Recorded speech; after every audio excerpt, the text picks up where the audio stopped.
Hit the third case एक crime thriller movie है जिसकी एंडिंग आपका दिमाग घुमाने वाली है, तो वीडियो को अंत तक जरूर देखिएगा। मूवी स्टार्ट होती है अवार्ड सेरेमनी से, जहां काफी सारे पुलिस वाले हैं और लेडी ऑफिसर धान्या मोहन को उसके केस सॉल्व करने और कई मासूम लोगों की जान बचाने के लिए ब्रेवरी अवार्ड मिल रहा है। साथ ही साथ दिखाया जाता है कि अर्जुन सरकार को पुलिस ने अरेस्ट कर लिया है और उसको कोर्ट ले जाया गया है। मीडिया एक तरफ जहां धान्या को बहादुर बता रही है और अर्जुन को क्रिमिनल। कोर्ट में यह दिखाया जाता है कि अर्जुन के वकील ने कोर्ट में अर्जुन को निर्दोष साबित करने के लिए 2 दिन का टाइम मांगा है और अर्जुन के जान को खतरा होने के कारण उसे सेंट्रल जेल में रखने की मांग की जाती है।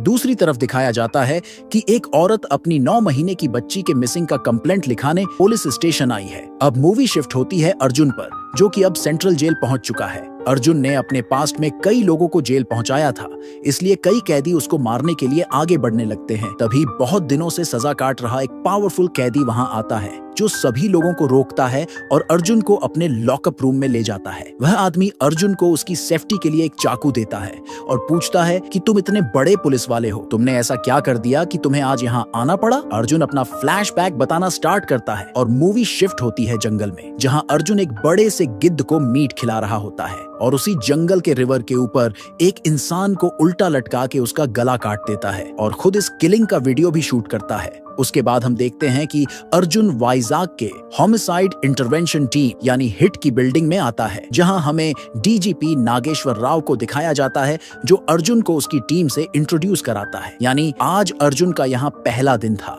पर अर्जुन के टीम की मेंबर लेडी ऑफिसर वर्षा को अर्जुन का बिहेव कुछ अजीब सा लगता है। तभी एक कांस्टेबल आता है और कहता है कि उन्हें जंगल में एक बॉडी मिली है। अर्जुन और उसकी टीम जब वहां जाते हैं तो हम व्यूअर्स को समझ आ जाता है कि यह वही बॉडी थी जिसे खुद अर्जुन ने मारा था। अर्जुन यहाँ चालाकी से फेक इन्वेस्टिगेशन करने के बाद अपने घर आता है। हम देखते हैं कि अर्जुन और उसके पिता के रिश्ते ज्यादा अच्छे नहीं हैं और वो अपने पिता से अच्छे से बात नहीं करता है। अर्जुन बैचलर है, इसलिए वो शादी वाले वेबसाइट पर अपने लिए डेट फिक्स करता तो है, पर चूंकि अर्जुन काफी स्ट्रेट फॉरवर्ड है, इसलिए कोई भी लड़की टिकती नहीं है। तभी एक दिन अर्जुन की मुलाकात मृदुला से होती है, जो अर्जुन से मिलने के लिए उसके ऑफिस आती है। अर्जुन को पता चलता है कि अर्जुन के फादर ने मृदुला से वेबसाइट पर अर्जुन बन के बात कर ली थी और उनकी यह डेट फिक्स कर दी थी। इसके बाद अर्जुन एंड मृदुला के बीच बातचीत होती है और पहली बार अर्जुन को लड़की पसंद आ जाती है। अगले सीन में हमें वापस से जंगल में अर्जुन को दिखाया जाता है, जो अब किसी और को उल्टा लटका के मारने वाला होता है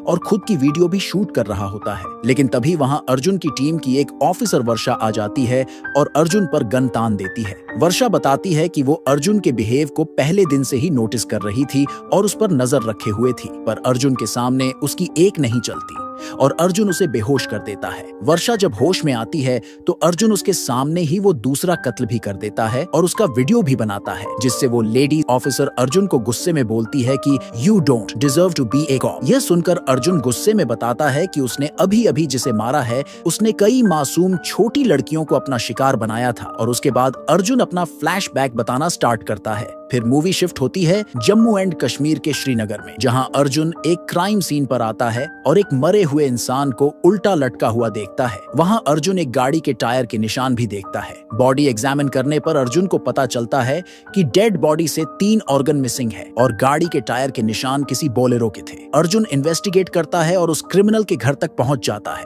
लेकिन वो क्रिमिनल अर्जुन और उसकी टीम को देखकर भागने लगता है, पर अर्जुन उसका पीछा करता है और उसके साथ उसके कुछ और क्रिमिनल साथियों को पकड़ लेता है। यहाँ उस पकड़े गए आदमी के फोन से अर्जुन को पता चलता है कि उसने 2 मर्डर किए थे और दोनों के ही वीडियो बनाए थे। तभी अर्जुन टीवी पर देखता है कि सेम पैटर्न में एक और मर्डर हो चुका है, वो भी बिहार में, लेकिन बिहार की पुलिस ने उस क्रिमिनल को पकड़ लिया था। अर्जुन को इन हो रहे मर्डर के पीछे कुछ बड़ा लिंक होने का शक होता है और अर्जुन बिहार जाता है। बिहार के अरवल डिस्ट्रिक्ट में आकर अर्जुन को पता चलता है कि अलग अलग गांवों में 13 और मर्डर्स हुए हैं, वो भी सेम पैटर्न फॉलो करते हुए, यानी गले में एक कट और बॉडी के 3 ऑर्गन मिसिंग। अर्जुन बिहार वाले क्रिमिनल से सच निकलवाना चाहता था, लेकिन तभी अर्जुन को पता चलता है कि इस क्रिमिनल के पिता अपने बेटे को बचाने के लिए कुछ लोगों को लेकर थाने में अटैक करने वाले हैं है। इसलिए अर्जुन बिहार वाले क्रिमिनल को अपने साथ श्रीनगर लेकर आ जाता है। पर श्रीनगर आकर अर्जुन को पता चलता है कि श्रीनगर की पब्लिक अर्जुन को वापस साउथ भेजने की मांग कर रही है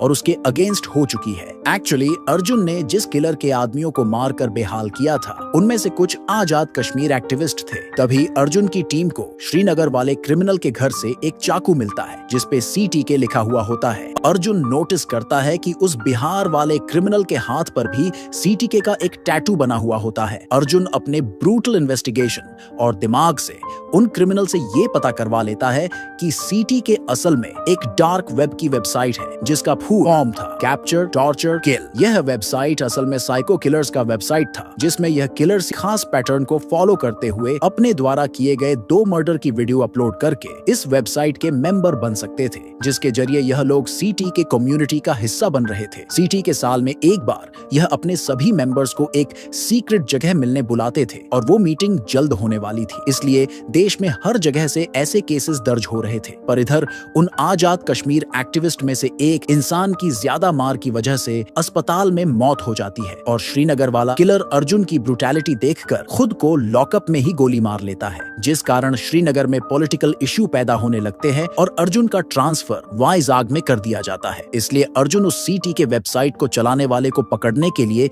एक प्लान बनाता है। अब अर्जुन भी उसी पैटर्न में क्रिमिनल्स को मारकर उनका वीडियोस उस वेबसाइट पर डाल रहा था ताकि उसे मेंबरशिप मिल सके और वो इसके बॉस तक पहुंच सके। कहानी अब वापस से वर्षा और अर्जुन के पास आती है और हमें दिखाया जाता है कि ऑफिसर वर्षा भी अब CTK को ट्रैक करने में अर्जुन का साथ दे रही है। उसके बाद हमको दिखाया जाता है कि वर्षा ने वेबसाइट पर एक लड़के के द्वारा जयपुर में किसी को मार के वीडियो अपलोड करने की जगह को ट्रैक किया है, लेकिन उस लड़के ने अभी तक सिर्फ एक ही वीडियो अपलोड किया था, यानी वो जल्द ही दूसरा मर्डर करने वाला था। इसलिए अर्जुन और उसकी टीम उसको पकड़ने के लिए जयपुर जाती है और काफी ढूंढने के बाद अर्जुन को वो लड़का दिखता है और अर्जुन उसको पकड़ के मार डालता है। इस दौरान हमको दिखाया जाता है कि अर्जुन को भी CTK वेबसाइट की मेंबरशिप मिल जाती है और जल्द ही अर्जुन को उसके CTK मीट के लिए इनवाइट किया जाता है। अर्जुन यहाँ DGP नागेश्वर राव से सीक्रेट ऑपरेशन के लिए परमिशन लेता है, पर नागेश्वर राव अर्जुन की एक्टिविटी पर नजर रखने के लिए अपना एक स्पेशल ऑफिसर अर्जुन के साथ भेजता है, क्योंकि यह ऑपरेशन अरुणाचल प्रदेश के बॉर्डर पर होना था और अभी वहाँ का पॉलिटिकल रिलेशन वाइजाग के साथ ज्यादा अच्छा नहीं था। वो स्पेशल ऑफिसर मृदुला होती है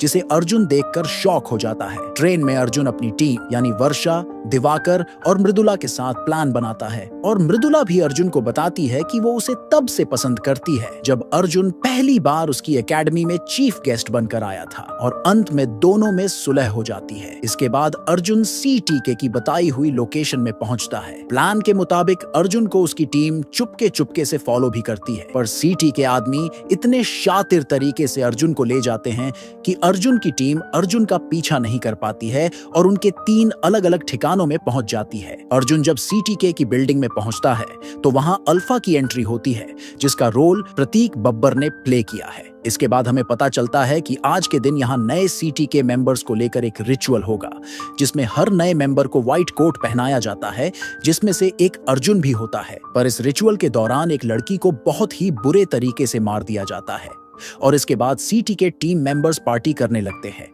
अर्जुन सबकी नजरों से बचकर उस बिल्डिंग में छानबीन करता है जहां वो देखता है कि इन लोगों ने यहाँ काफी सारे मासूम लोगों को पकड़ कर रखा हुआ है ताकि CTK टीम मेंबर उन सभी लोगों को मार सके। उसमें 9 महीने की एक बच्ची भी थी। ये शायद वही बच्ची थी जिसकी माँ को स्टार्टिंग में कंप्लेन लिखाते दिखाया गया था। इधर अर्जुन अल्फा के वॉकी टॉकी से एक रेडियो ट्रांसमिशन बनाता है और अपनी टीम को सिग्नल भेजने की कोशिश करता है। इधर अर्जुन की टीम अर्जुन को ढूंढने के लिए पुलिस के साथ CTK की उन 3 जगहों पर रेड मार देती है जहां उन्हें गुमराह करके भेजा गया था। पर इस रेड में अर्जुन की टीम का एक ऑफिसर दिवाकर अल्फा के लोगों के हाथों पकड़ लिया जाता है और अल्फा को शक हो जाता है कि जरूर नए मेंबर में से कोई एक पुलिस वाला हो सकता है। अल्फा सभी न्यू मेंबर्स की फाइट कराता है क्योंकि अल्फा ये सोच रहा था कि उसके मेंबर्स काफी ब्रूटल होते हैं और पुलिस वाले इतनी ब्रूटल नहीं होते, इसलिए पुलिस वाला मारा जाएगा। पर अल्फा ने अभी अर्जुन की ब्रूटैलिटी देखी ही कहां थी। अर्जुन और बाकी न्यू मेंबर्स आपस में लड़ते हैं और अर्जुन सभी न्यू मेंबर्स को मार देता है, जिससे अल्फा को ऐसा लगने लगता है कि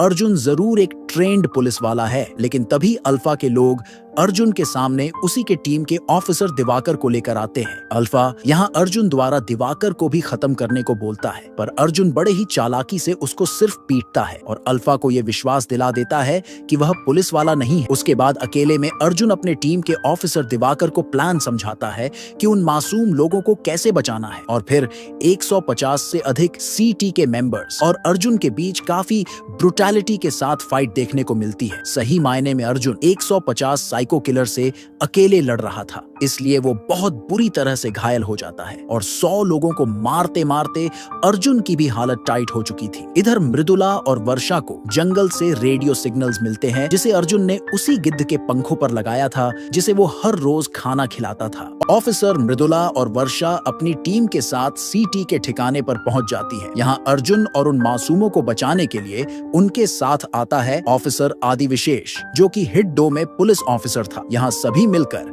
सीटीके के इन सभी साइको किलर्स से जबरदस्त फाइट करते हैं और सभी मासूम लोगों को और उस 9 महीने की मासूम बच्ची को भी बचा लेते हैं। यहाँ अल्फा अर्जुन से कहता है कि उसकी आंखों में मौत का डर और अफसोस नहीं है, इसलिए अर्जुन उसे एक राज की बात बताता है कि जयपुर में अर्जुन ने जिस किलर को मारा था उसे पता था कि वो अल्फा का ही भाई है। इतना सुनते ही अल्फा की आंखों में मौत का डर दिखने लगता है और तभी अर्जुन उसे मार डालता है। इस ऑपरेशन के दौरान सीटी के वेबसाइट का असली मकसद सामने आता है कि डर की सिचुएशन में मारे जाने वाले लोगों के हार्मोनल ग्रंथियों को निकालकर उनका अंग तस्करी के लिए इस्तेमाल किया जाता था। इन हार्मोनल ग्रंथियों को एक स्वीडिश फार्मास्यूटिकल कंपनी को भेजा जाता था। डर की सिचुएशन में मारे जाने के कारण इन हार्मोनल ग्रंथियों में बॉडी एक तरह का डोपामाइन केमिकल रिलीज करती थी, जिसके इस्तेमाल से यह कंपनी एक अत्यधिक शक्तिशाली दवा बनाती थी जिसे अमीर और पावरफुल लोग वायग्रा की तरह इस्तेमाल करते थे। और इस पूरे कंस्पिरेसी का मास्टरमाइंड सैमुअल जोसेफ था, जो इस अंग तस्करी से मिलने वाले पैसों को केटीसी नाम के एक कंपनी के जरिए इंडिया में मनी लॉन्ड्री का काम किया करता था। यह वही कैदी था जिसे अर्जुन ने जेल में दोस्ती की थी। कहानी अब फ्लैशबैक से वापस आती है और अर्जुन सैमुअल जोसेफ के दिए चाकू से उसे ही मार डालता है। फिल्म के अंत में हमें लेडी ऑफिसर धान्या मोहन की कहानी भी बताई जाती है। असल में सीटी के रिचुअल के दौरान जो लड़की सबसे पहले मारी गई थी वही लेडी ऑफिसर धान्या थी, जिसने सबसे पहले केटीसी केस को स्पॉट किया था, जिस कारण वो सीटी के वालों के हत्थे चढ़ गई, जिस वजह से वो पिछले 3 महीने से लापता थी और अंत में सीटी के वालों के हाथों मारी गई। पर सच्चाई यह थी कि रिचुअल में सबसे पहले 3 नंबर केस में बंद 9 महीने की मासूम बच्ची को मारा जाने वाला था। पर धान्या, जो केस 8 में कैद थी, अपने केस का नंबर 3 करके खुद की कुर्बानी दे देती है। इसलिए अर्जुन और उसकी टीम धान्या की इस बहादुरी से प्रभावित होकर इस पूरे केस की जीत उसके नाम समर्पित कर देते हैं। पोस्ट क्रेडिट सीन में चेन्नई में एक नए पुलिस अफसर की एंट्री होती है, एसीपी वीरप्पन। वह एक चेक पॉइंट पर एक ट्रक की तलाशी के दौरान उसमें छुपाई गई 6 लाशों को बरामद करता है और यह मूवी हिट 4th केस की ओर इशारा करते हुए खत्म हो जाती है। सो आई होप कि आपको मेरा यह वीडियो एक्सप्लेनेशन पसंद आया होगा। एक रिक्वेस्ट है कि अगर वीडियो अच्छा लगा हो तो एक लाइक और एक कमेंट जरूर कीजिएगा। बाकी आपकी मर्जी। मिलेंगे अगले वीडियो में किसी और मूवी को एक्सप्लेन करते हुए।